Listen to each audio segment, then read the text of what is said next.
Hello everyone, my name is Gaurav Kulkarni and today I will be sharing some information regarding the constructor in Java.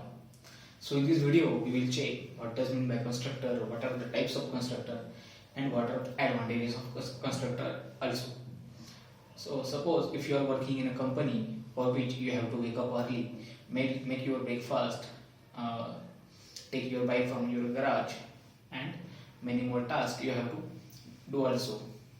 So suppose if you have a robot who can perform all these tasks, so wouldn't it be better a robot can perform all these tasks so you can avail the productive you can avail the time for more productive reasons. So in programming language the robot is called as a constructor. So the constructor is nothing but a type of robot who will perform all this productive work for you and saves time for you.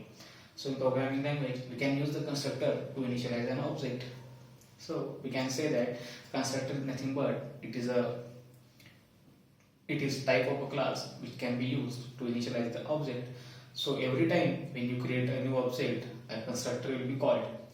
So by default, there is a default constructor loop provided. So what does it mean if what does it mean if I have created a class without a constructor?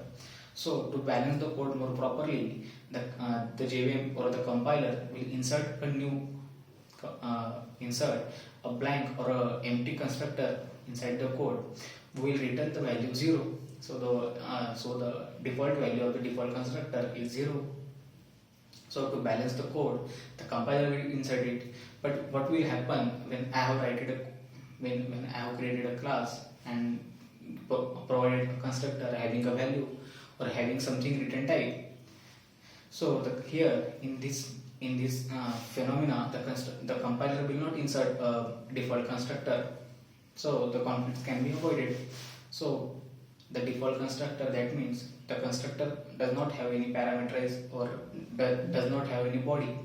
So the syntax for the constructor is same as you just have to write the name of class after you have to put the curly braces, that's it. So there are some rules to write the constructor.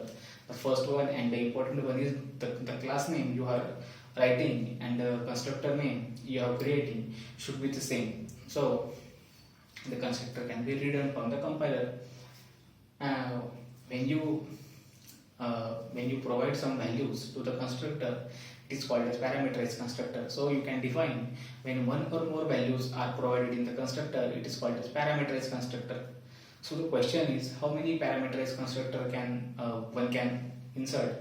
So the answer is whatever or as much as possible by the developer, the parameterized constructor can be inserted.